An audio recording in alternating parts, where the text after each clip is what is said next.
Yeah, what do you personally prefer doing, like working in a huge team or in a tiny one? And if you choose either variant, can you explain what are the duties that should be fulfilled by the team members? So just, I mean, I assume just around community management. Uh-huh. So I actually, so my opinion has changed over the years. So I used to like to work on really small teams because you could just really get in there and do whatever.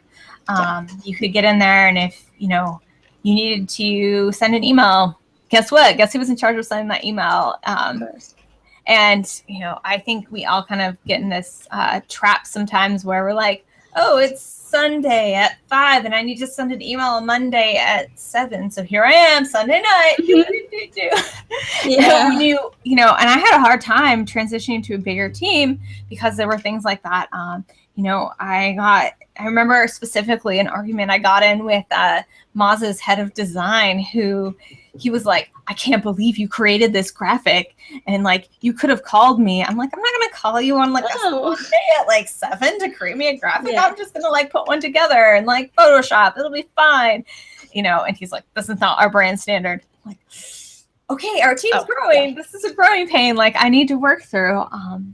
But the reason that like I like working with bigger teams is because of how much more you can do and how much more you can stretch it and how many more innovative things that you can have the time to do because you have more people to take care of the base level things, right? So if you think about like a social media program, right? You have to have someone who gathers content to share, you know, schedules, writes tweets, responds to people. Like those are the base level things. And if that work is so overwhelming for someone, which for a while I was in charge of Maz's social media when the team was much smaller. And like, I felt like every day, like my head was just above water. Yeah. Like, okay, I scheduled the tweets, right? The blog post is going out in the morning. Everything's good. Like I have a webinar this week, so I've scheduled all those, or, you know, like it was just so like. Have you learned how to delegate those tasks? Oh yeah. Yeah, definitely. And so is there any easy way to do that?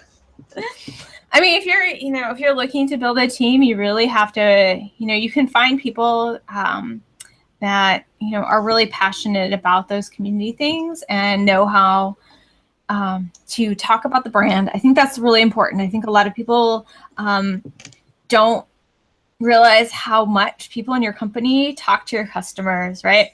And how important things like brand voice and brand standards are.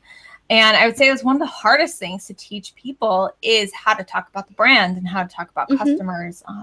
You know, even at Moz with a bigger team, you know, there were team members that we struggled with, you know, teaching the appropriate ways to respond to like a customer who is concerned about an outage or, you know, someone that was having problems.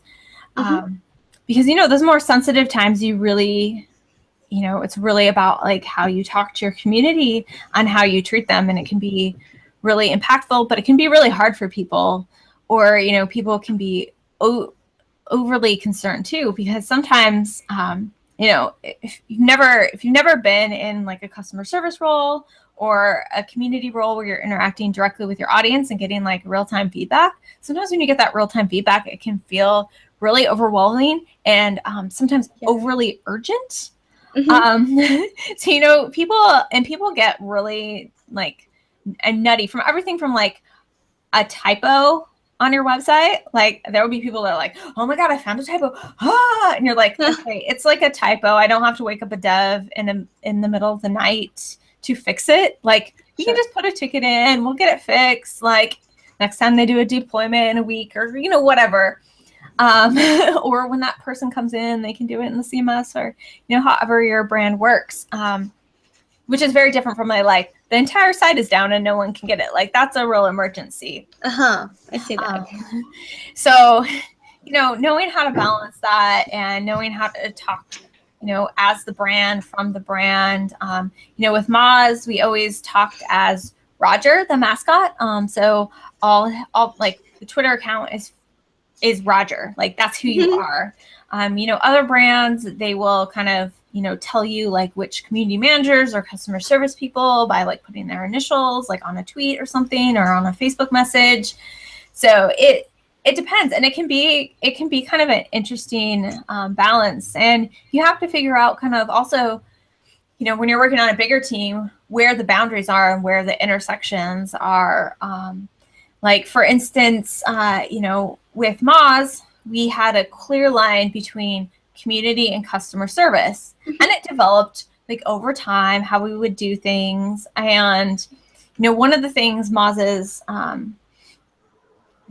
at least at the time I was there, their social media didn't do was billing. Like we didn't have permission, first of all, to refund anyone. Like we couldn't go into the billing system, right?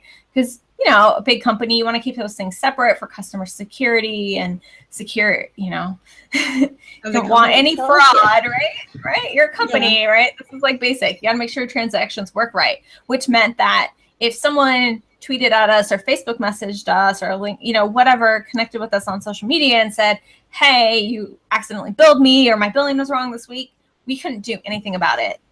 We had to tell them to, please contact our customer service team. Well, sometimes people get very upset about that.